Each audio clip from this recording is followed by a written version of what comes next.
Brett, welcome to the show, brother. How you doing today? Brandon, thank you, mate. Appreciate you having me. Yeah, I'm doing good. The weather's just starting to pick up in Atlanta a bit, so we're getting a bit more warmer weather here, and the year's sort of starting to pick back up. It was a quieter year with some work with the film industry and that sort of thing, and 2024 is just feeling like a better year already. So I'm excited. Yeah, Agreed, man. It's feeling very similar. I feel like 2024 is going to be a good year. Ready for spring too. Spring is approaching here in North Carolina. It's a beautiful day today in the 60s, so I'm definitely feeling that. So, Brett, if you wouldn't mind, would you mind to just introduce yourself and give a little bit about your background? absolutely. Yeah. So my name's Brett Solomano, and for the past 15 years, I've been a stuntman. I say off and on because it's never really been full time for me. It's just one of the many uh, paying vocations that I've had. I've had more careers than most people have had jobs, I say, and I've been dipping my toes in lots of different uh, ways to get paid to serve people and have fun. And being a stuntman, the film and TV industry has been one of those for a long time. Um, and it's a fun day every day when you're on set because every day, every movie's different, every TV show's different. So there's always something uh, that you got to bring yourself to in a different way. And I just love that challenge. I've tried having a full time job here and there. I think I lasted 3 months is the most I've ever had a full time job for it. It just I don't know. I like soaking up different things, and I love life in that way. So yeah, stuntman is the core career, but lots of other things going on in between the times as well. Very cool, man. Well, you're also I know you're speaker. You when we were talking last time we chatted, actually you were in the middle of a trucking business that you were working on. I can relate, Mhm. man. I've ebbed and flowed with full-time jobs, not full-time jobs. I certainly find myself being more intrigued by the self-employment path, just being involved in a variety of projects. I don't know about you, and I'm curious about how you think about this, but I can get bored, man. I get bored if I'm doing something too routine or if there's not a growth trajectory into something. I get stale on things. And a lot of times that would happen in jobs in the past for me is I would just kind of hit like what feels like a ceiling. And I don't know, man. I want to grow. I want to be pushing. And honestly, the Yeah. routine can sometimes be a little painful sometimes, but I'm curious about your perspective. What's Yeah, I often wonder, like, am I broken? Should I be doing something differently? Should I get a full time job and just grow up? That's sort of the voice that sneaks in every now and again. But usually that's just when I have a bit of a dry spell on the work front, and maybe I don't have as much income or purpose or opportunity to serve. And that's a dry spell that comes every now and again. Maybe it's a couple of weeks, couple of months, that kind of thing. But I do think the world needs people like us, Brandon, who have that entrepreneurial drive, the ADD, the ADHD, entrepreneurial spirit kind of thing. And I say that not as a put up or a put down. It's just I'm trying to be I'm trying to be objective when I say that. It's that we need lots of stimulation from different places, and I think that's a beautiful um, skill to have as a kind of a helicopter higher perspective. You part of this community and that community, and the friends that you have in this community and that community would never meet because they're just totally opposed. But somehow you spend time in both of those communities, and just each of those communities it fulfills a different part of you. And I think it's the same with ideas and different random ideas that come together as one. You think about something like Steve Jobs inventing or creating the iPhone, and no one else would have thought to combine a phone with a screen with the internet. You think now it's like, oh, it's obvious, but perhaps back then nobody else was thinking about it in such a way. And it takes a certain person to have a big enough perspective and bring in lots of ideas. So I can definitely relate to that. Yeah, my public speaking, it definitely contributes to that, having a diverse range of experiences and being able to speak to a lot of different types of clients and their needs and what's going on for them. Lots of different metaphors. I never got a degree or anything like that, but I definitely made up for that with a lot of life experience. And yeah, my path is my path. So all those different things make me who I am and give me the unique template that I have and the unique conversations that I have. And there's a lot of magic to that for sure. So, to those other people out there who are wondering what they should be doing with their life, it's like you're on the path. Nothing's broken.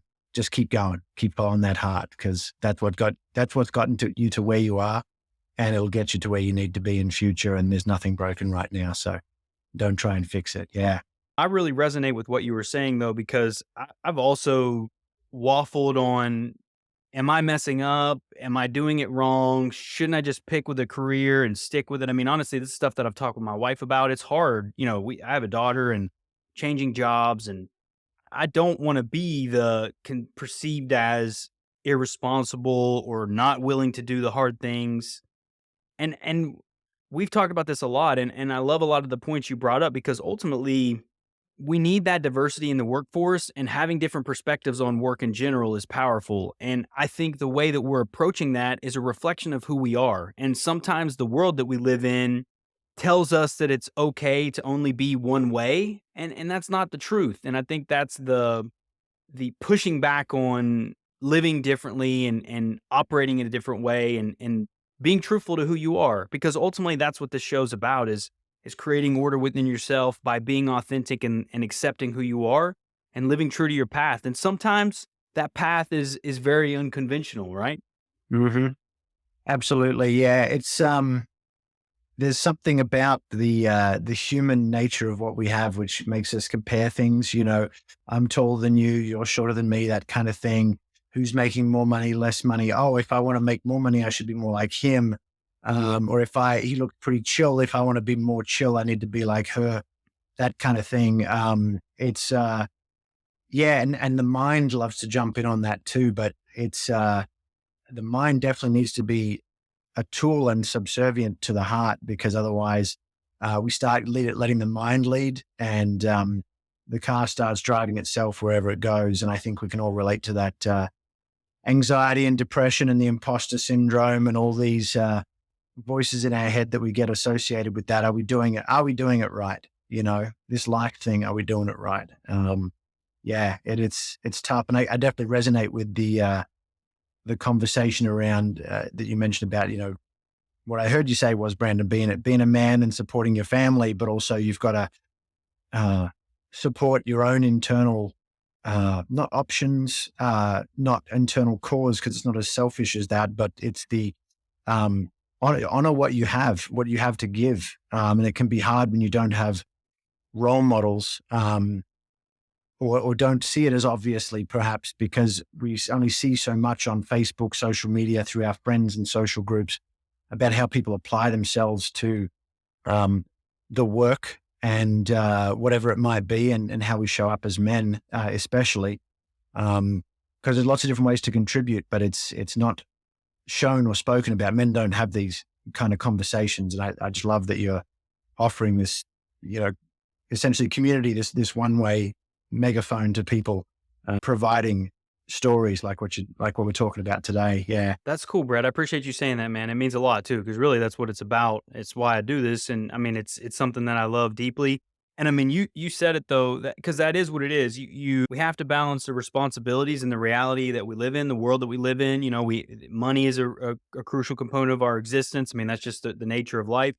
But how do we reconcile who we are and the way we want to show up in the world, and honoring those things? And that's the challenge. And I think that is, in my mind, when I think about creating order within yourself, it's learning to understand those components, what matters to you, the values that you have, and the priorities that you care about, and how do you Hmm. align your life to that? How do you find work that can be a match to that? How can you work with people that are aligned with your values, and how can you show up in the world in an honest and truthful way for people, and lead by example? Because I mean, you said it too, man. There aren't role models. I mean, there are, but they're hard to find. And truthfully, I've found many role models to be historical figures more than I have in today's Mm. world. And I think that's a big challenge that we face, particularly in young men, is how do you offer reasonable role models for life? That's and for young men that are growing up. I mean, there's a lot of I think there's a lot of men in the world that are portraying ideals that are harmful, as we grow up. And so I'm hoping that by sharing alternative perspectives, you can offer those alternative paths so people can see that there are different ways to do things, and that doesn't necessarily mean it's bad, right? Yeah, yeah, absolutely. And I think just at the end of the day, we claim that so many things are objective. This is the right way to do things. This is the kind way. This is the nice way, the respectful way. But really, there is so much subjectivity to all those things, and different definitions in the dictionary, different dictionaries, different interpretations of different things, and poetry. The poetry of these, ancient laws and practices and religions that have been translated and reproduced again and again, and different stories have been told about them for so long that it's gotten a little bit fragmented into multiple directions, which can be a bit crazy and chaotic and confusing for people who are looking for direction. But there is beauty in that, I think, because the more fragmented and more ideas you get, well, don't just go to one source, go to 10 of them, go to 20 of them, and soak up everything you can and take what you like and leave what you don't. And I know as a young man, that was always my sort of thing, is getting diversity rather than just one mentor or one friend. Because if two people have made money in two opposite different ways, well, what's the difference? Is one right or wrong? Probably not, because they both did it. So maybe there's something I can learn from both of them in some way. Maybe I'll end up taking a closer path to one of them over the other, or maybe there's a blend of two. But until I sort of try on both of those shirts, I really don't know what shirt is going to fit me the best, and how I can make that work for myself. So I think there is magic in coming back to the sort of running theme it seems to be here, Brandon. The magic is in the diversity, to be able to sort of find your own path through there, find the commonalities to things. Yeah. Yeah, and I think, and Brett, you bring up a good point around something I've always loved to do as well, is learn from things, take what works and leave the rest. And I think we can get very rigid about what works and what doesn't. Even what works for someone else may not work for each of us. And that's why exploring with an open mind, I think with a critical mind, of skepticism and the ability to explore different ideas and challenge yourself is so crucial, because that's how we expand. That's how we evolve. That's how we can learn about the world that we're a part of. And we can define and create a set of values. I think it's crucial for humans in general to have a set of values that they're operating up by, to have a set of principles that they live by, whether it's things that you resonate that may be found in a religious text or multiple religious texts, or if it's things that you've discovered reading fiction and what you've pieced together as a personal credo, if you will. I think Mhm.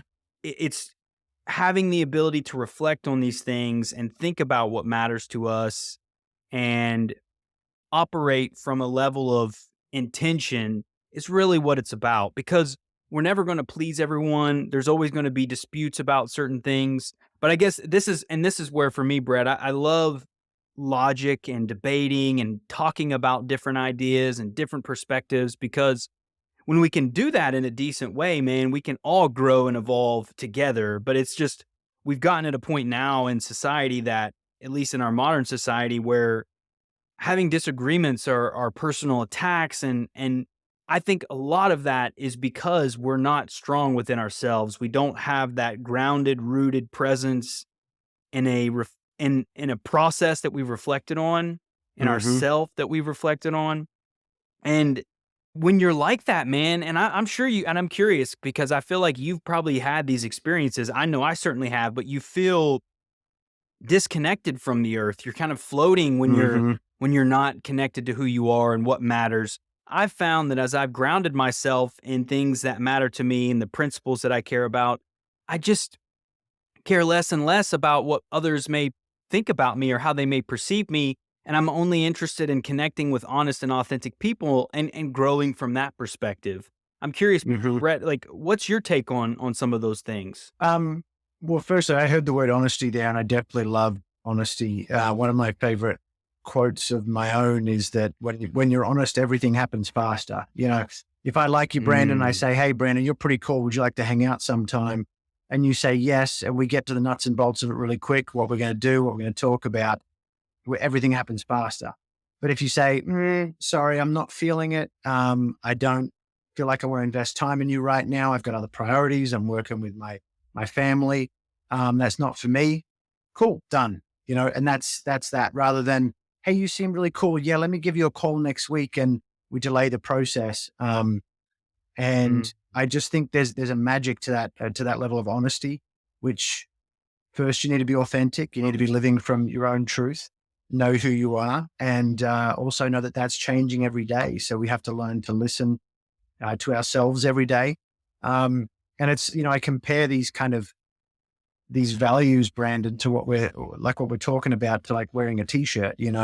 You put on a t-shirt, it's your favorite t-shirt, and then one day it doesn't fit you anymore, or one day it's got a big hole in it that you never noticed before.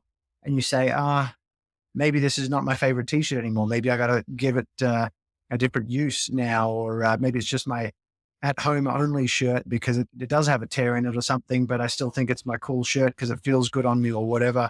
But we have to listen every day. And that's the other part of the conversation, is we are constantly going through our life trying to get an identity for ourselves. My name's Brett. Yours is Brandon. What does that mean? I'm a stuntman. You're doing podcasts, blah, blah, blah. All these different definitions and descriptors come out. And then we say, cool, I've made it. My name's Brett. I'm a stuntman. And then tomorrow I'm like, well, I don't really want to do stunts today. I want to do some public speaking, And so this identity is constantly shifting and morphing. And it all points to the center of who we are, which cannot be described other than with all these other words: the podcaster, the stuntman, the public speaker. Everything's kind of pointing in this direction, but this is just it's like the magnetic poles of the earth. They're constantly moving around the earth. But all you can do is just take triangulate a position with different compasses and, magnetic compasses to try and find out where it is. And, there's a magnetic variation on all maps, from true north to the magnetic north. So yeah, you got to lean into that and say, yeah, tomorrow's going to be different. Which is not what the ego or the mind likes, because the ego and the mind likes to jump in and say, I'm such and such. We like to go to parties and say, my name's Brett, I'm a stuntman, and such and such is an accountant or whatever, because we want to know what use we have to other people and how we fit in, and people want to know that. Oh, nice to meet you, Brett. What do you do? So how do you know the guest, or how do you know the host of the party? That kind of thing. There's always the two most common questions to see how someone fits in, and where the conversation might go from there. Yeah, it's a beautiful dance, to work towards, becoming a better podcaster, a better stuntman, a better public speaker, but also being willing to undo that. I know we talked, whatever it was, a month ago, and my truck business, I'd had a rough year with my truck business last year with the economy turning, and the freight market in trucks definitely shifted, and there's been a big tightening in that way with rates. But I told you I had a truck business a month ago, and in the last month I made the hard decision to close it, and I have to find a way to sell my trucks at under market value, to sell them off quickly. And there's a huge identity shift there, saying, well, I think these trucks are worth 30,000, but I'm struggling to sell them for 20,000 right now. It's a huge, it's just numbers on paper, but there's a huge identity there that, Brett, the trucking stuntman with a Guinness World Record around trucks, couldn't run a truck business. There's a huge identity shift there for me, and how I treat myself and speak to myself around that. And it's a big shift, when people, there's grief, it's like losing a family member, or breaking up with a long-term partner. That's what it feels like. There's a huge identity shift for me around that. So, I've done a lot of reconciling and have made some big decisions. And thankfully I've got, some good administrators and mentors and attorneys that have been able to help me out and move some things around. And it's going to be okay. And it always is going to be okay. But, if I really was attached to that $30,000 paycheck from selling the truck, the mind's going to have an internal hemorrhage because nobody in their right mind would buy a $20,000 truck for $30,000. So it's, yeah, there's a beautiful dance there with the mind and the identity for sure. All that Yeah. to say, I don't remember the original question, but there's a bit of a tangent No, through there. So, no, Brett, that's great. I mean, honestly, that to me, that's what it's about is you're wrestling with, and we all wrestle with these components of our external identity, right? The identity that we're presenting ourselves to the world as, the way that we're engaging with the world. I mean, you gave some specific examples. Right now, you're going through a bit of an identity change with how you're showing up as an entrepreneur and this trucking business that you tried and it didn't work out as you had liked. And now you're having to wrestle with the internal battle of, do you let go of these things? But I think that's what's so important about this is the external world is in a constant state of change, right? I mean, Brett, you mhm, know this. I mean, you're a stuntman. You 15 years as a career as a stuntman.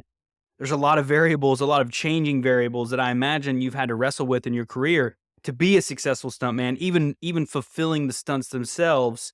And so when we can take those principles and apply them to our life, even though we have all this experience, we're constantly reminded of how hard that can be, right? How challenging that can be for us to step into that center of ourself. And that's why this is so challenging is because the world around us is changing, but having a continuity in ourselves, having that sense of self that doesn't identify with my job, with how I'm showing up. It's more about who I am at the core, the values that I care about, the way I live my life.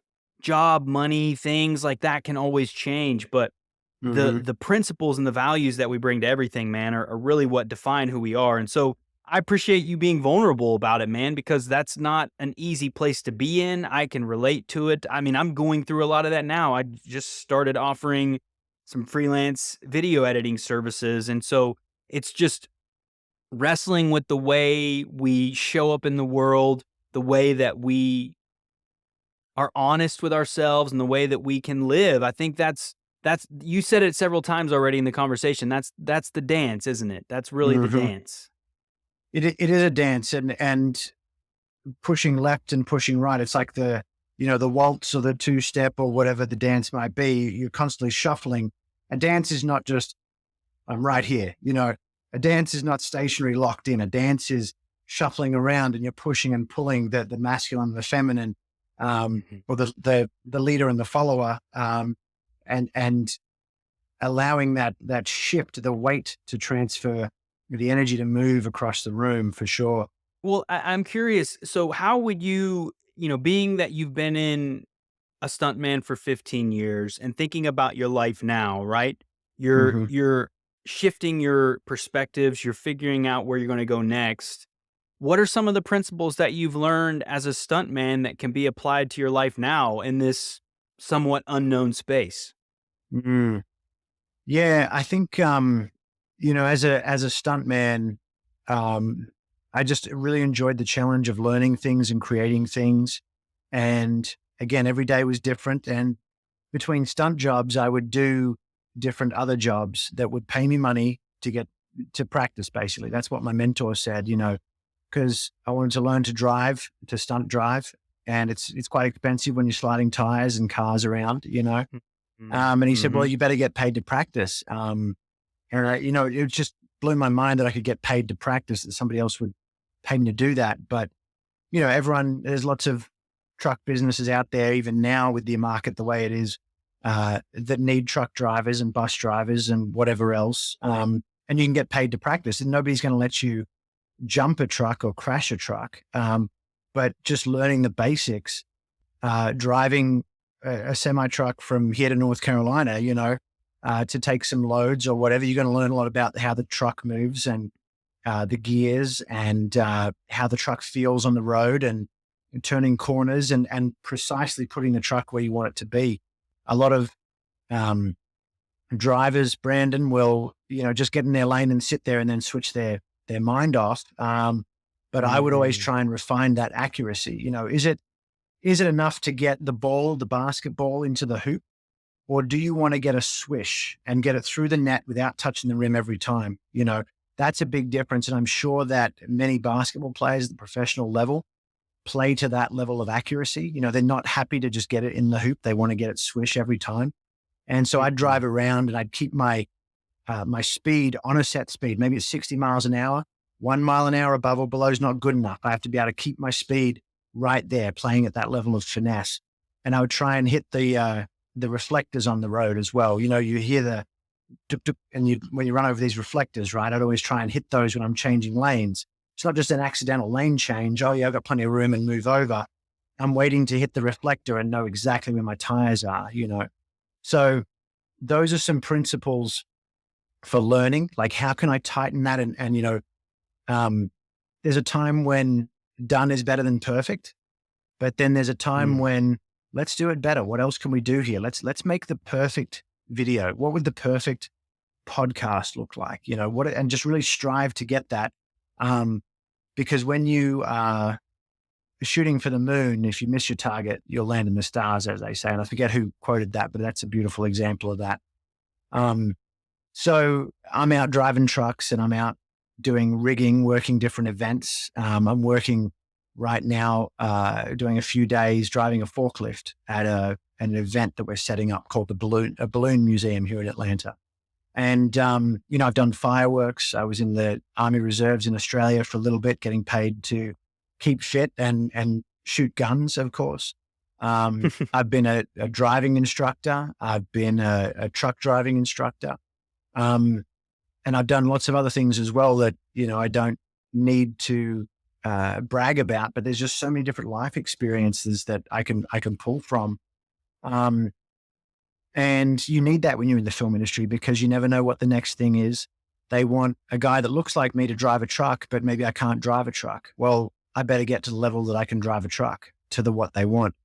And it can be a little bit tough because you're trying to be all these things to all people and be Olympic level at, horse riding and fire and swimming and all this kind of stuff. It's possible. I've seen people do it. You think about a decathlete. A lot of stunt people are like decathletes. They're very fit, Mm. cardio and strength and driving and mental skills.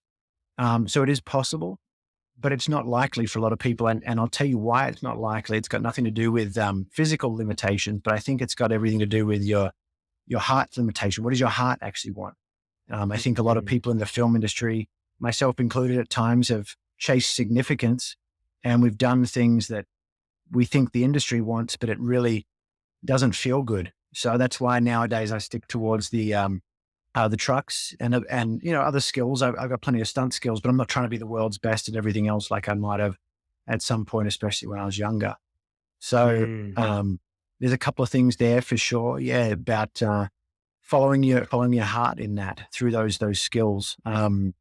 And Well, Brett, I really yeah, go for appreciate it. that because it's you. I think that's something that we do, especially when we're young, right? I've fallen prey to that too, chasing these ideals or what we think we want or significance. You Mm, said significance. I've certainly spent good parts of my life chasing significance, and I was often the most unfulfilled and unhappy in those moments.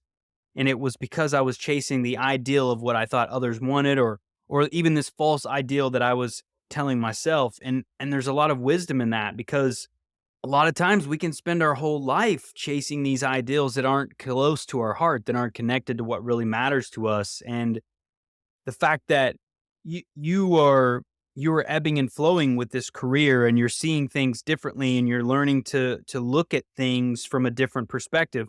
I love that you talk. I mean, effectively, when you're talking about intentionality like that, that's the growth mindset, right? Bringing the level of intention that we do to any activity that we may be participating in to grow, to get better. When I learned about the growth mindset, my life really changed. But our success is really what we make it, isn't it? It's defined mhm, by what lives in our heart. And if we're not honoring that, if we are chasing these ideals or illusions, we can spend a lot of our life in unhappy places or unfulfilled places. I think happiness is very overrated in a lot of mhm, ways, Brett, to be honest. I'm sure you can relate to this. I think as I've gotten older and as a man, I've come to realize that I love challenges. I love hard things. Like if it's the right mhm. kind of hard, right? Not just Right. unnecessary hardship, but I've learned to lean into challenges and find fulfillment in overcoming challenges. And it sounds like you, being a stuntman for 15 years, you've had success in your career, but you're going through that shift and figuring out what is it really that I want to do now. And it sounds like you're openly exploring that. Definitely. Yeah. When I, you know, started out as a kid, my path was for a little while. I went through a lot of different phases wanting to do certain things. My mother was a librarian, and she still is. And, that love of stories definitely contributed. But she Mm. was also a librarian at a firefighting university in Australia where I grew up. And so being around fire trucks, I've got pictures from when I'm like 1 or 2 sitting in fire trucks at this firefighters university. And, being around that kind of, that type of energy of helping people, I think might have rubbed off on me at a young age. Fire trucks are always really cool, as they often are for young boys. But, going from firefighting and being around that to stories. And then when I was like 5, 6, 7, that was sort of when flat screen TVs came out, and friends down the road had a big surround sound system and stuff like that.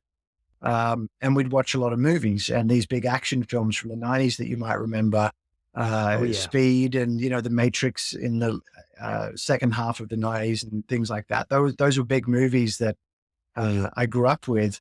And there was something about that I loved where, someone can be inspired. Someone could be having a bad day and they'll come away feeling better about their life. They'll feel like they're seen. They'll feel significant. They'll feel connected. They'll feel heard. They'll feel like, without having to do anything other than just experience a movie, that there's a part of them in that movie reflected back to them, and they will feel Mm. seen by something inanimate like that, something that is not directly connecting with them. And so when I became a teenager, I moved to the idea of, many computer games and working with visual effects and that sort of thing. And I became very good at, uh, building worlds in 3D landscapes and stuff on Blender back then, Very and cool. making short films. But I ended up leading towards wanting to make movies for those original reasons that I mentioned. Mm. And there was just something about that. It was a beautiful gift to be able to give someone, to be able to entertain them for a short period of time. But nowadays, I think I don't just want to entertain someone. I know that at this balloon museum I'm building right now, I'm just driving a forklift. I'm getting paid really well. It's a few days of some money, and it's not my life goal to be a forklift driver, but the guys I'm working with are really cool. And we're building Mm. something that is going to be amazing here in Atlanta. And I know a lot of kids and adults are going to come through and experience this balloon museum, all these different artworks created with different balloons in all sorts of crazy ways. And there's a beautiful entertainment there, and maybe that inspires something else. So I'm contributing just by being a forklift driver. I didn't create the art, but I'm bringing what I can to that. And there's something cool about that, I don't know if I'll go to the event, but maybe I'll drive past at some point at the very least, just to see, hey, I did that. Just seeing people running in excited to see this thing, I left my mark on that. But where I want to go, Brandon, is not just the uh, connecting to someone through entertaining them, but having more of a direct effect on people. Um, Movies are great. My movies and TV shows that I've been on have been seen by millions of people. And that's kind of cool, when you realize you just played a little part, you did a little stunt in one movie that's been seen by millions of people. That's pretty cool. But I want to have more one-on-one connections with people through public speaking, through workshops. I love doing facilitation of workshops and uh, games that can just give people a little switch over something in their mind to give them an aha moment. And also coaching as well, doing one-on-one coaching sessions, because, entertainment's nice, but there's an aspiration I think I have, and it sounds kind of egotistical to say it out loud maybe, but, I want to have effects on people that in 50 years time, they remember that experience that I gave them, and that lesson that I gave them, maybe because their mind was cracked open so much that they couldn't unsee or unhear the things that they'd seen. And their perspective was now just shifted in a whole different paradigm. Um, And maybe it's egotistical, maybe it's not, but it's just an aspiration to have that. I don't have to do it with everyone. I'm not attached to it, but that's the goal of being the best in that way and giving such an experience to my clients. Yeah. I love that, Brett. I don't think it's egotistical at all, man. And I think to me, it sounds like you're going from shifting from that materialistic, status oriented perspective into more of a meaningful, making an impact perspective. I've gone through a very similar journey, and I think there are many people out there, Brett, that are going through similar things.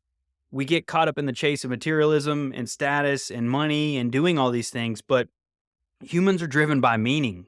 We're driven Hmm. by service and purpose. And no matter how much money or status we may have, and you can see this in people around the world that are incredibly quote unquote successful and they have all this money, but they're not fulfilled. And it's because we're more than just these fleshy bodies, we're out in Hmm. the world to make connections, to make impacts. And I think what you're aspiring to do is reach deeper into that spiritual component of who we are as humans, man. Like I genuinely believe in the human soul and spirit, and that calls us forward. I mean, when you look at our world, all the beautiful art and music. I mean, I love film as well. My wife and I are huge film fans, but there is a distinction between movies and films and shows that we watch that entertain us or distract us, or the ones that inspire us to change, to make an impact in the world, to reach out and help somebody in need, or help them in a way that can have a lasting impact as you've described. I think that's a very honorable and noble thing to pursue. I wish there were more men and young men seeking to do those things as opposed to status or chasing women and money and all of these things. I learned a lot about becoming a father and a husband that I didn't know when I was younger, and I wish that I had realized then what I know now. And I think it's important for men like you and myself to be talking about these things, because there may be young men out there who are also in that pursuit of those material things, not realizing that what they're truly after is that impact, that ability to have service and be of service in your community, and to have a lasting positive impact on your community, man. That's a very underrated component in our society, isn't it? Running away from a lot of my problems as a teenager. And I think, not to bash anyone's parents or school or upbringing or anything like that, because I think we grow up where we grow up and we make do with what we have. And everyone's doing the best they can with what they have. Our parents and our teachers and everything like that. It's what we've got. So I know that I didn't have the resources. I felt like I, in many ways, wasn't heard or seen under some circumstances.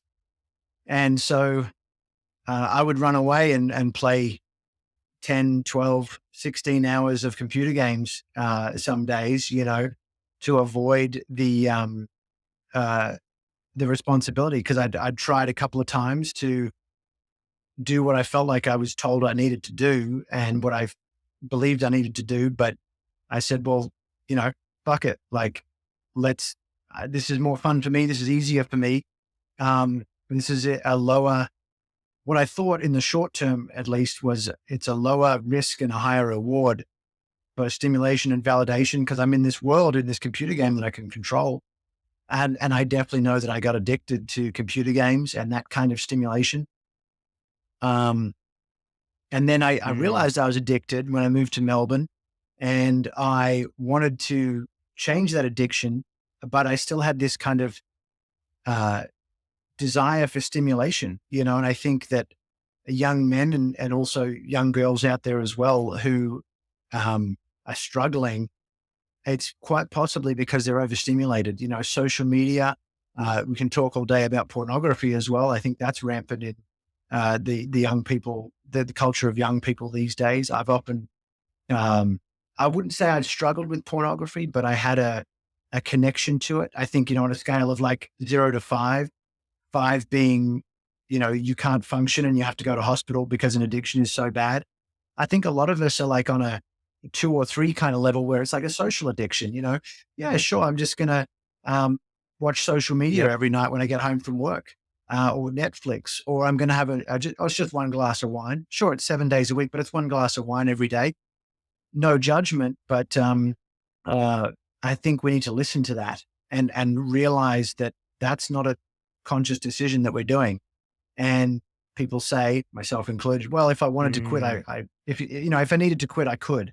And maybe we quit for a couple of days and then we're back onto it again. And that's not really quitting. And it comes down to truly listening to who we are, Brandon, I think, and understanding what it is that we want to create. Sure, social media, great way to connect with family and friends on the other side of the world. I live in the US, my family lives in Australia.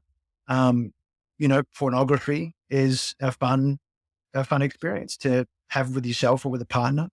Um, Netflix, a whole bunch of great content, but is that movie that you're watching on Netflix the one that you really want to watch? Is that really going to light your fire? And is that something you're really excited about? Or are you just binging 10 seasons of whatever because, oh, you watched the first two and it was really good. So you had to get through all 10 seasons. So, um, all that to say, I think a lot of people are overstimulated these days. And I know I had to work hard to change my stimulations from computer games, to, uh, social media, and then to YouTube, which is slightly more educational, but I realized I was still addicted to the stimulation from YouTube and the doom scrolling and finding that new video that's going to be 10 minutes. When really it's like, okay, what do I want to do? I want to learn. Okay, maybe I should um, put more effort in and boost my reward, uh, the input reward system that I have to get benefits that are more in line with what I want and who I am, and go out and struggle for it a little bit. We can just punch it on our phone that we want food, get DoorDash or Uber Eats.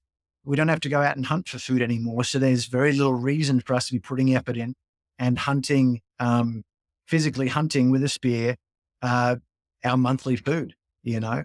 And then only when we run out of money do we go back and work, and we're all overstimulated. And I think our dopamine systems are all out of whack in this day and age. So speaking directly to young people out there, if I had advice for them, I would say, be careful what you have on your walls because you'll manifest it. Be careful what you speak because that's energy getting passed around.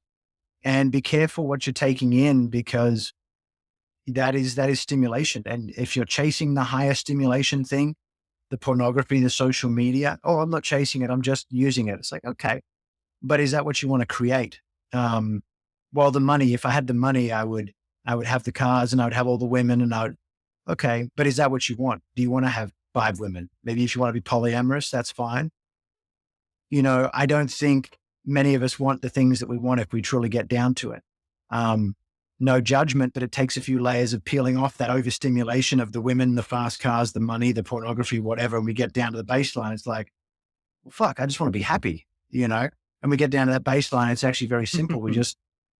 A lot of us just really want a house and a family and an opportunity to wake up with a purpose every day, and to give and receive love. I think we have to go around the mulberry bush a couple of times and take different stimulations and have life experiences and try a truck business to realize, I love trucks, but I'm not meant to be a truck business owner, perhaps. My mind is better suited to being a consultant or a coach, an expert witness in truck cases, that kind of thing. But it took me the experience, it made me have the experience, I had to have the experience to come back to realize, yeah, okay, that's not for me. That's not for me. To use my metaphor again, Brandon, about the shirts, you got agreed, man. Well said, Brett. There's a lot of power in what you just shared, and I think that's where that self reflection component really comes into play. Is taking the time to really think about what we truly want. And to your point, dude, I've done it. I've been heavy video game usage when I was young. I started watching porn when I was 9. I had no idea how bad that was for me. It almost broke she's now my wife, but at the time we were dating, it almost broke our relationship because my sexuality and my mind around relationships was so skewed. And what the difference was, Brett, and this is how I know that this is why we have to be cautious, is because it truly does start to warp our perception of reality. And if we're not careful, those things that, like you were saying, we use these small justifications, but they add up over time. And if we're not careful, we can lose everything that matters to us by those daily small justifications, because that's what ends up compounding, because everything compounds in life, whether it's the things we Mm-hmm. want or it's the things we don't want. If we're feeding the things that we don't want, that compounds. And so it was my direct experience with realizing how unhealthy my relationship was with my sexuality, with women. All of that was driven by what I was learning from porn, and what I've learned from porn and culture. And just, I mean, you talked about it, chasing money. And I've come to realize too, man, like having a family and being married it's hard, dude. It's hard. Being a parent is hard. But man, I would not trade it for anything. I Mm-hmm. compared to where I am now to where I was then. I mean, my life is fulfilling. I feel a sense of satisfaction that I've never felt before. And I know that that's because I have a loving partner, a wife that truly loves me. She cares about our daughter. I have a daughter that, dude, I can't tell you how phenomenal it is to have my little daughter having her arm around my neck, giving me kisses and telling me that she loves me, man. It's like, Mm-hmm. and there's a lot of young men out there that I think get caught in that chase, that they don't realize that the real value is, as you were saying, is the simple things, man, getting back to the core of that stuff. Like, we're Mm-hmm. not made to sit at computers for 12 hours a day playing a game that doesn't have an impact on anything. It's only Mm-hmm. distracting us from ultimately the hard things that we need to do in our life. And I think we were talking about this earlier. I've just come to realize that leaning into those hard things are where we find fulfillment. That's what makes life so enjoyable. That's what makes life so satisfying, is the opportunity to overcome and learn and grow and challenge ourselves, and to create something, like to contribute to the world, to have a legacy of some kind. It doesn't have to be this insane legacy, but just having a legacy of a family where you love your kids, Mm-hmm. you treat them well, you treat your partner well. That's a legacy, man. Like when you're gone, do you want to be known for that, or do you want to be known, maybe you do. And again, I'm not harping on, I don't like to harp on the video games and stuff, but it's just so easy to slide into a life of consumption, and we throw away our opportunity to create something of meaning. And it's a warning in a way, Brett. I think for dude, we grew up in this time, right? You and I both are around the Mm-hmm. same age. We grew up with video games and porn and all this stuff being readily accessible. We didn't know what it was doing to us as young men. If I'd known now, dude, what I knew about porn, I would have stopped years ago. Years. But Yeah. it's just, that's why I think it's important to talk about these things, isn't it? It is, and it's tough, Brandon, because you're a driven person with a vision, as am I. However that vision comes to us, it doesn't matter. But we have a vision of who we want to be and where we want to be in 5, 10, 50 years time, whatever it might be.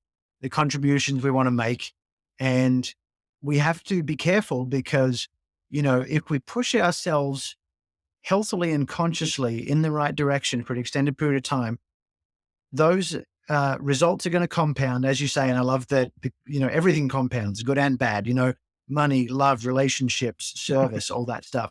If we keep going in that direction, you know, we are in danger of the little voice in our head. Maybe it's a friend that comes in and says, you work so hard, why don't you take a holiday? Or that kind of thing.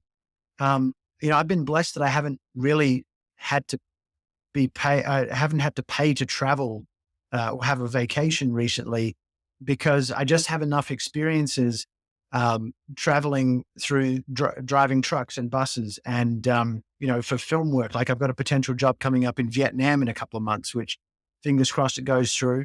Wow. Um, but there's people that try and talk us out of that. Say, you look unhealthy, Brandon. You've been doing so much work on your podcast. Why don't you take a holiday? And you say, yeah, maybe I should.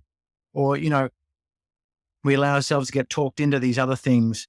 Nothing right or wrong about that, but we just get off track and we think, well, maybe I'll just take a vacation, or maybe a couple of hours of just playing on a video game wouldn't be so bad.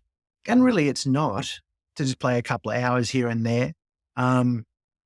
But we have to be mindful of what it is that we're trying to create. And I do think we have to allow we get so well worn. Let's do this thing. Let's build the podcast. Let's become the stuntman. Let's train. Let's keep building all those skills in that direction.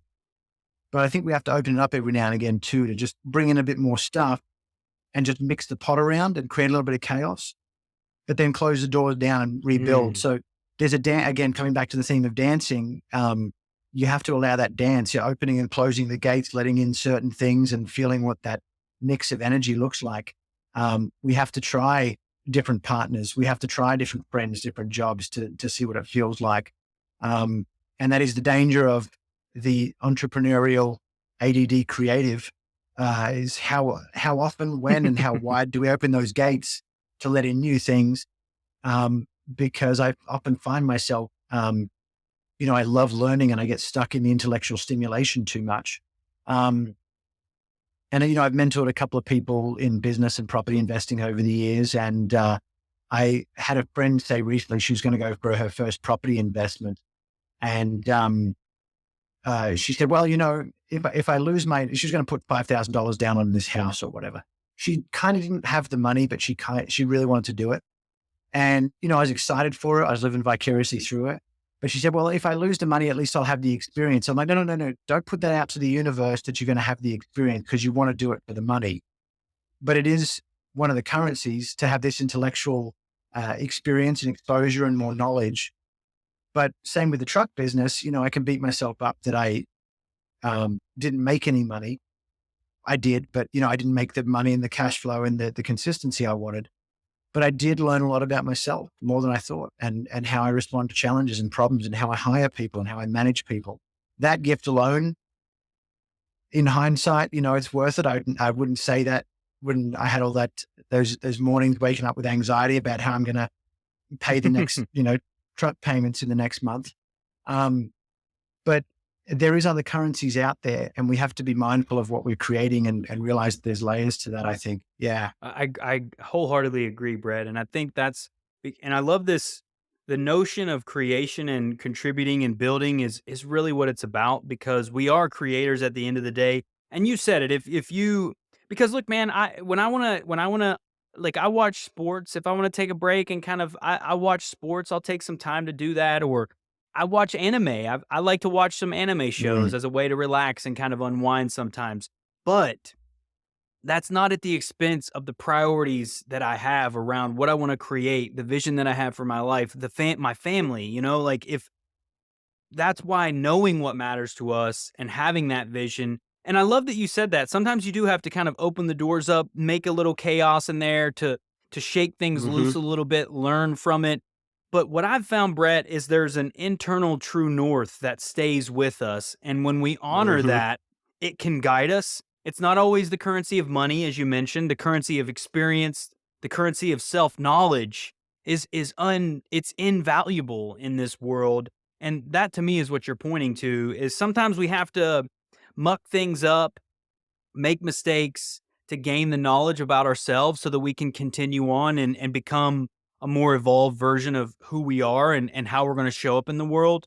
But I think the thing is we got to prioritize that creation, though, right? We got to prioritize the impact that we want to make in the world, and the recharging, the disconnecting, the kind of checking out is important. We gotta rest and reset. But I think everything's upside down right now in our world. It's society looks at consumption and prioritizes comfort and consumption and entertainment at the expense of true knowledge and service and meaning. And that's the danger that I see, and that's the danger that I fell into, man. That's the trap that I fell into.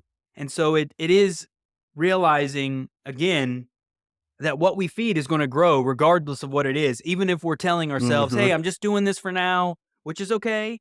But it's easy to build habits that slide into years if we're not careful. And I think that's just because, truthfully, Brett, I absolutely have regrets in my life. Like, there are things that I wish I would have learned earlier that I would have shifted on that I haven't. And so I don't want to pretend like I've got all these things figured out and that everything's peachy keen all the time, because, man, there's things that I wish I knew when I was younger that it took me a long time to learn kind of the hard way. So Mhm. I appreciate you being vulnerable and open about this too, because people are really good at presenting an image to the world and not sharing these inner struggles that we all face. And we're not going to progress unless we can be honest about that. Mhm.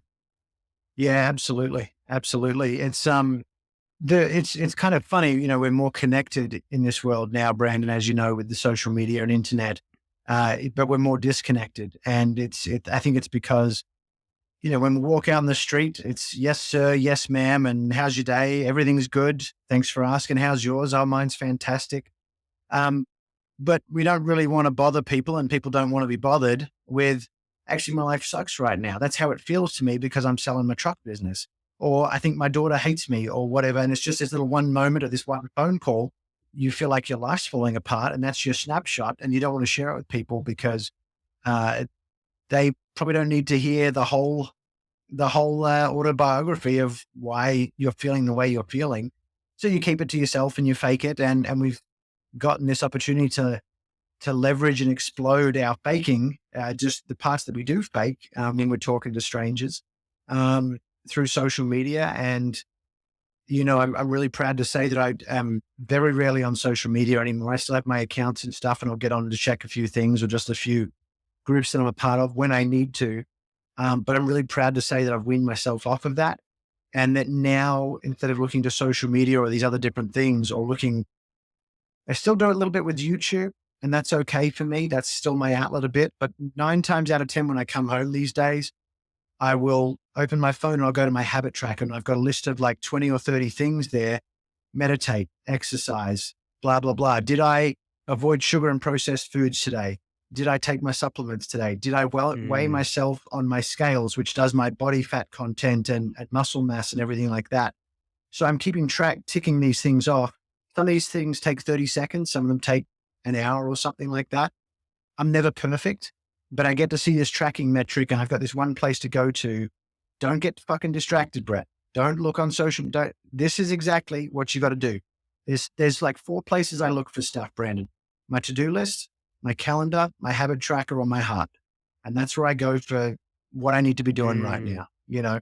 And maybe I'll check in with a I friend love or that. a family member or something like that. And maybe something will come up where I can serve them. But there's opportunities in there for, getting a bit loose and stopping to talk to a stranger or, dropping something to go and hang out with a friend for sure. But that's only if I want to, because I've got this structure, and I just needed that so much with I don't know if I have ADD or ADHD. I'm sure I probably do. Someone would give me a diagnosis if I asked for it. But that's where I come back to. And that's what I need, is this list and this place to focus. Um, and so that's what I created for myself. And I've been doing it now for several months to that extent. I've done it off and on in different other capacities, but to have so much focus on those 4 areas, um, it's been a beautiful gift that I've given myself in that way, mate, to just have such a central focus of what to do right now. Yeah. Love that, Brett. Well, and that kind of having systems like that to operate in a world that's full of noise and distraction is so critical. Because it's Mhm. if you're trying to go through the day winging it, if you want to achieve anything, it's going to be very difficult. If your only interest is comfort and consumption and feeling good, then you can do that. You can allow your desires, the pulls to lead you around, and you can just we can distract ourselves endlessly every day. But if you want to be intentional about your life, you want to build something of meaning, that is what you have to do, right? You have to find these structure and systems that can help support our goals like that. I love that. It's and Mhm. that to me, that can it doesn't have to be this overly complicated thing either. Like what you described is not some crazy insane system. It's a very somewhat simple system, but you rely Mhm. on it every day, you lean into it. That's how you stay on course. Like because it's so easy to get off track, and I think that's a very practical piece of information that you shared that people could effectively apply in their own life. I do very similar things. My calendar, I've got a habit tracker. I've got a Mhm. project management tool that I use for all the tasks and things that need to get done. Dude, if I didn't have that stuff, I would go insane. And I know I can tell if I haven't brain dumped or I'm not organized enough, Brett, based on my anxiety levels. I can feel it. Mm. If I've got a lot of free floating stuff around in my head, and I have a lot of ideas, it sounds like you do as well. That helps ground that information and keep me on track and get it out of my head and get into a system. And I think it's crucial that we define those things for ourselves and we use technology to help support our objectives and get away from the distractions because it's just so easy to be distracted all day long, man. hmm Absolutely. And I just want to commend you there too, Brandon. I love what you said about, if this doesn't happen in this way, I'm going to get anxiety. And when I get anxiety, I know I haven't done this. And you know that the two are so uh, intrinsically linked for you. I just love that. That's like, it just lights me up to know that there's someone out there like you who's so self-aware. And I wish that that type of stuff could be taught in school. And treat, that's what I teach in a lot of my workshops and keynotes and coaching is how do we listen to what we have going on, our emotions and our feelings and our thoughts and listen to the subtext of those and figure out what's going on, what we need to do. I love that you're just like, yeah, I can imagine you doing it at home. I've got anxiety. It's because of X, Y, Z. Well, shit, I better go up and do that. For me, I'm kind of the same. I have, when I've had depression off and on over the years, it's because I'm getting in my head. I've got, as my friend would say, I got my head up my butt and I'm not getting into action and I'm getting a bit of self-loathing going on. And I'm not taking action. I'm not taking self-responsibility and I'm not acting externally. That's the difference. I'd flip it otherwise. And I'd be stuck in my own head thinking I could figure it out, but there's nothing to figure out. Just get in there. If I don't have money, go out there and start looking for opportunities to serve people, it's quite simple really. And anxiety is something I have It less really of is. a personal connection with, but there's a language there for that too. When I get angry about something, I know that there's a part of me that is feeling self-righteous and expectant of something, and I'm attached to a certain outcome. And I feel like somebody has wronged me for some Mm, BS expectation or arbitrary rule that I've probably set in my own mind, but nobody else is following the rule of. So I can go on and on about more of those emotions that I have. mm. But I love working workshops with people on that. Like, okay, how often do you get angry? When do you get angry? Yeah, I probably get more angry than I realize more often, and okay, cool. Let's take a look at that. What does that mean for you? So there's a beauty in that, Brandon. And again, mate, it's super cool to just hear you so easily articulate what you just shared there. It's beautiful. Well, thanks, brother. I appreciate that. I mean, it's taken me a long time to get to that point to where, and it's all through reflection. To your point, I mean, that's Mm, really the only way. I've learned from other people. I've read a lot, and I've reflected on these things, and that's why being in tune with where we are, our emotional state's so critical. And you spoke to a few things there. I think as men in particular, action is so crucial for us to get out of that depressive boom. anxiety state. If we find ourselves in that state a lot, it's often because we're not doing the things that we know we need to be doing and we're in our hmm head. I mean, you mentioned that. It's so important as men that we learn to decipher and manage our emotions and take action around how we're feeling. I know for you as a stunt man, I imagine this is what you're teaching in your workshops and what you're sharing when you do your speaking engagements is how to manage your emotional states. Because as a stuntman, you can't succeed in doing these insane things if your emotions are all over the place, your fears getting the best of you, you're thinking about all the stuff that could go wrong. Like that creates this emotional environment in yourself. And so I would imagine that you have had to learn to navigate those things to be successful as a stunt person. Would you I'd be curious about your perspective on that and how it ties into your work. For sure. Yeah. Like thinking to, the truck work or being a stuntman, being a coach as well. If I get offered a public speaking job, for example, um, there's, I instantly, you get anything like that, whether it's trucks, public speaking or stunt. Let's use those three as an example. Um, you don't get the answers to all the questions right up front. And in fact, it kind of unfolds as you go through the job. And when you first get some kind of Mm, thing and you think, well, oh, maybe, oh, gee, that'd be cool. It'd be nice to get paid to do that. Well, gee, what could I do? And your mind starts trying to get all the answers. But I realized that you don't need to get all the answers. You mm, just need to get one. And let's say it's public speaking. Okay, it's such and such a school or such and such an organization. They reached out and asked me my availability for a talk. Don't know what the talk's about or what they want it for, what the event is. Maybe I'll just do a quick Google search and Google the company just to get an essence of what that is. And that gives me a sense of power to move forward with that. A lot of the times with stunts, for example, you show up on set, maybe you're on the bottom of the totem pole, you don't have a script. You just know that you're driving a vehicle that day and it'll be whatever it's going to be. Well, maybe if you've been given the vehicle, I'll get to know the vehicle. I'll just explore it. Don't know what the scene is yet, but move towards that, take a couple of steps, shake hands with a few people, let them know I'm here and to help them out. Whether they're on my level or above or whatever, just start interacting with people, get a sense of the landscape and the lay of the land. And same with trucks. If I get in I'm looking at a job right now as well, actually driving celebrity coaches as a way, because I think there's going to be another strike happening in the film industry. So it might be less stunts and, a bit of public speaking, but also a little bit of driving in there. I still want to keep my hands on the wheel a bit. So, to step into that role every time, new vehicle, new bus, new client, maybe I haven't got the full package. Let me go and sit in the bus for a bit, do a look over, do what we call a pre-trip inspection where you start inspecting it. That's one thing I'm legally required to do mechanically, check it all out, but also just sit in the bus, just start to feel it, get comfortable as a driver in it. So all that stuff helps me to alleviate my anxieties and fear. And I think anxieties is just the mind trying to be that perhaps over keen or overzealous intern that's like, oh, I can do that. Let me help you. It's like, hang on, slow down. Let's just wait a second. Let's just answer one question at a time. We don't have to have all the answers to us. And that's what anxiety is just that feeling of bringing too much from the potential future, not probable future, just potential future into the present moment.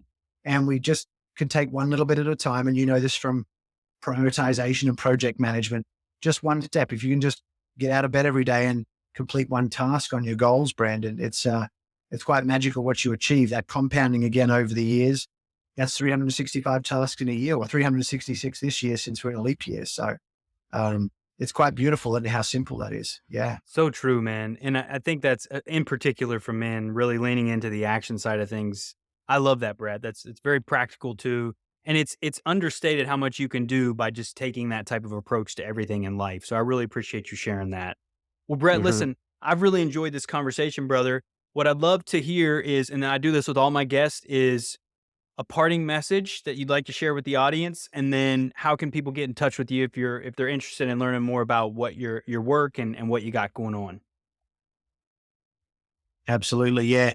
Thank you, Brandon, for this chat as well. I do love these longer, deeper chats. It was unscripted. I just connected with you straight away when we spoke a month ago. And, I think there's a beautiful metaphor to that for the audience as well, is just allow it to be whatever it's going to be and just show up. I know we had some technical glitches along the way on this interview as well. And we kept our cool and we just kept showing up and getting it done. And that's what life is. That's a beautiful metaphor for life too. So my parting message is, just sit with the problem, just sit with it. And it's nothing to figure out, but just try and find a way through and just keep living that life on the way through. And I will say a little bonus one as well. I just want to say how awesome you are for just listening to your emotions there. And I just want to remind other people in the audience one more time to sit with those emotions and just really get to know their emotions like you have and what I do, to say, yeah, this is my anxiety and it's okay. This is my depression. It's a beautiful thing. It's a gift to have it because it's a beautiful light on your dashboard to say, yeah, your fuel's running low, or yeah, you need to pull the truck over now because you've got depression and you have to figure something out. So yeah, thank you again for the opportunity. If people want to reach out to me, they can find me at my website at stuntmansguide.com/momentum mastery is one of the places where I have my, actually, I'll say that again. My website is stuntmansguide.com. And in particular, I'd like to guide people to one of my programs that I have, stuntmansguide.com/momentum mastery. It's a 1-month program where we, again, the compound interest, we overcome one fear every day for a month. And we start building that habit of overcoming fears, learning more about our emotions. and really learning to flex that muscle of self-awareness and being comfortable with the uncomfortable so that we can explore more things in the world and get out of our comfort zones and just get a lot more comfortable with that. So thank you again. You can also reach me on LinkedIn if you'd like, but I would love to see you guys on my website sometime and give you guys a coaching session. So appreciate it, Brandon. Thanks so much. And That's great. yeah, we'd love to do it again sometime. Awesome. Heck yeah, Brad. Well, I appreciate that, brother. And I appreciate the thoughtfulness there and the message. It's a great message to end the show on. I really appreciate you sharing your vulnerability, man, and just that mentality to just ride the wave like that. That's very valuable. So again, Brad, I appreciate you coming on, brother. I appreciate the love. Definitely will have you back on in the future. We'll continue to dive deep in this. I'm excited to watch your journey, man, as you continue to evolve and flow with life, because that's what it's about, really, at the end of the day. So to the audience, I appreciate you as well. Obviously, you're listening, tuning into these long form conversations. It's really about being authentic and open and honest, and hopefully you're getting value from that and finding insights that you can apply in your life, because really that's what it's about at the end of the day is listen to these things and then taking action, right? Taking action. One small action. If anything stood out in this conversation that you learned from Brett and I, is just take one small action, apply it in your life bit by bit, and it really can add up over time. So appreciate y'all's attention. And with that being said, until next time, y'all. Thank you for listening to Order Within. If you found the episode helpful, please consider sharing, rating, and subscribing. New episodes will be released every Thursday at 11 a.m. Eastern Standard Time. Until next time, y'all.